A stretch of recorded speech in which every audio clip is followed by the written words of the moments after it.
जय जगन्नाथ मोर प्रिय ओडिशावासी आपण जदि केबे मन हुए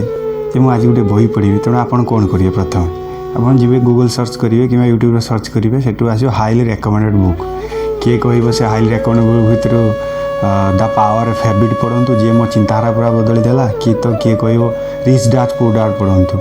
आ हाईली रेटेड बुक एटा तेणु आप पढ़ी पारती किंतु मत जदि पचरा हुए मु आपन को गोटे बही रेकमेंड करी जे बहीटी कि मो जीवन बदला सहित मो चिंताधारा बदली देला कहबी जगन्नाथ विश्व को देला भाया ओडिया मान पाखे जब आउ कि थाए सी हूँ यही बहीटी आउ ये बहीटीर ना है भागवत।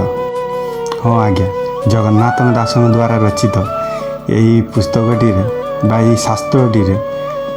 जीवन समस्त असुविधार समाधान रही तेणु थरे आपको मन खोली पढ़ंतु आपको निजर कर देखिए आपण समस्त समस्यार समाधान हो।